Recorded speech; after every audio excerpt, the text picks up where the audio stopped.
नमस्कार दोस्तों। आज हम बात करने वाले हैं लोकतंत्र की आत्मा के बारे में। एक ऐसी चीज जो इसे सच में लोकतंत्र बनाती है, और वो है पावर शेयरिंग, यानी सत्ता की साझेदारी। आप जरा सोचिए, भारत जैसा देश जहां 1 अरब से भी ज्यादा आवाजें हैं, अलग अलग सोच है, वहां सब मिलकर एक फैसले पर कैसे पहुंचते हैं? ये एक बहुत बड़ा सवाल है ना? और इसी सवाल का जवाब आज हम ढूंढने की कोशिश करेंगे। तो चलिए शुरू करते हैं। देखिए, किसी भी मसले का हल निकालने से पहले उसकी जड़ तक पहुंचना जरूरी है। और यहां जड़ है हमारे समाज की बनावट, यानी उसकी डाइवर्सिटी। तो सामाजिक विविधता आखिर है क्या?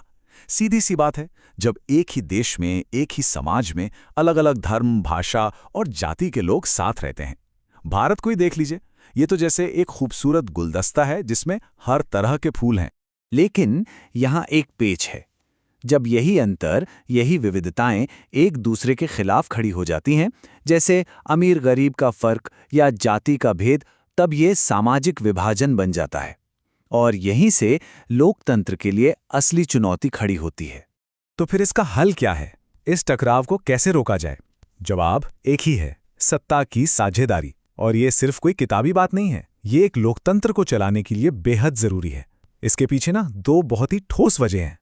चलिए इन वजहों को समझते हैं। पहली वजह है जिसे हम कहते हैं प्रूडेंशियल रीजन, मतलब समझदारी का कारण। सत्ता बांटने से समाज में झगड़े कम होते हैं, देश में शांति और स्थिरता बनी रहती है। सीधा साधा प्रैक्टिकल फायदा है। और दूसरी वजह है मॉरल रीजन, यानी नैतिक कारण। ये कहता है कि लोकतंत्र का तो मतलब ही यही है कि जिनकी सरकार है, फैसलों में उनकी भी बात सुनी जाए। यही तो लोकतंत्र की असली आत्मा है। ठीक है, तो ये तो समझ आ गया कि पावर शेयरिंग जरूरी क्यों है। पर सवाल यह है कि ये होती कैसे है, असल में ये दिखती कैसी है। चलिए अब उन तरीकों पर नजर डालते हैं जिनसे मॉडर्न डेमोक्रेसी में पावर को बांटा जाता है। देखिए, मोटे तौर पर सत्ता को 4 तरीकों से शेयर किया जाता है। पहला है हॉरिजॉन्टल, यानी क्षैतिज। दूसरा वर्टिकल, यानी ऊर्ध्वाधर। तीसरा है अलग अलग सोशल ग्रुप्स के बीच। और चौथा है पॉलिटिकल पार्टियों और प्रेशर ग्रुप्स के बीच। चलिए एक एक करके सबको समझते हैं। तो सबसे पहले आता है हॉरिजॉन्टल डिस्ट्रीब्यूशन। इसमें सरकार की ताकत को 3 हिस्सों में बांट दिया जाता है। लेजिस्लेचर, यानी कानून बनाने वाले। एग्जीक्यूटिव, यानी कानून लागू करने वाले। और जुडिशरी, यानी न्याय करने वाले। मजे की बात यह है कि कोई भी एक हिस्सा तानाशाह नहीं बन सकता, क्योंकि बाकी 2 उस पर नजर रखते हैं। इसे ही चेक्स एंड बैलेंसेस का सिस्टम कहते हैं। फिर आता है वर्टिकल डिस्ट्रीब्यूशन। इसमें पावर ऊपर से नीचे की तरफ शेयर होती है, मतलब सेंट्रल गवर्नमेंट, फिर स्टेट गवर्नमेंट्स और फिर लोकल लेवल पर पंचायतें या म्यूनिसिपैलिटी। इसका सबसे बड़ा फायदा यह है कि शासन लोगों के दरवाजे तक पहुंच जाता है। स्थानीय दिक्कतें, स्थानीय हल। तो ये तो हो गई थियोरी की बातें। अब जरा जमीन पर उतरते हैं और देखते हैं कि भारत जैसे देश में, जहां इतनी कॉम्प्लेक्सिटी है, ये सारे सिद्धांत असल में काम कैसे करते हैं। भारत में राजनीति और जाति का जो रिश्ता है वो किसी से छिपा नहीं है। ये एक सच्चाई है कि पार्टियां अक्सर किसी इलाके के जातीय समीकरण देखकर ही अपना उम्मीदवार तय करती हैं। वहीं दूसरी तरफ अलग अलग जाति समूह भी अपने हक और सत्ता में अपनी हिस्सेदारी के लिए लामबंद होते हैं। ये भी तो पावर शेयरिंग की ही एक मांग है। सत्ता में हिस्सेदारी की एक और बहुत बड़ी लड़ाई लड़ी गई है जेंडर के आधार पर। और इसमें फेमिनिस्ट मूवमेंट्स, यानी नारीवादी आंदोलनों ने एक बहुत बड़ा रोल निभाया है।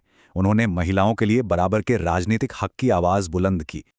और इस लड़ाई का नतीजा एक नंबर में छिपा है, 50%। ये सिर्फ एक नंबर नहीं है, ये एक क्रांति का प्रतीक है। जी हां, बिहार जैसे राज्यों ने एक ऐतिहासिक कदम उठाया। वहां पंचायती राज में, यानी लोकल गवर्नमेंट में, महिलाओं के लिए 50% सीटें रिजर्व कर दी गईं। ये वीमेन एम्पावरमेंट की दिशा में एक जबरदस्त कदम है। ये पक्का करता है कि देश चलाने के फैसलों में महिलाओं की भी बराबर की आवाज हो।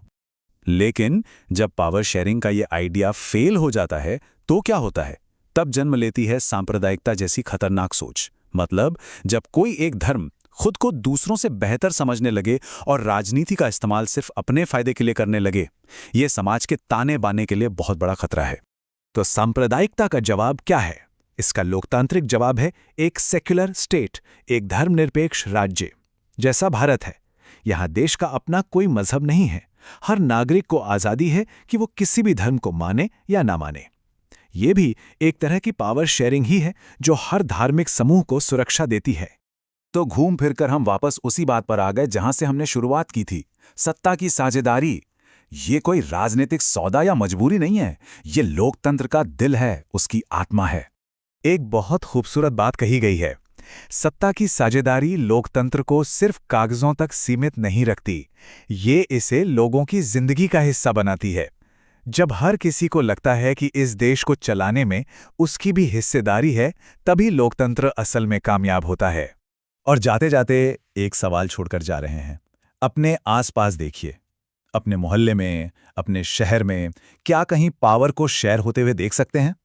सोचिएगा जरूर, क्योंकि लोकतंत्र की कामयाबी इन्हीं छोटी छोटी साझेदारियों में छिपी है।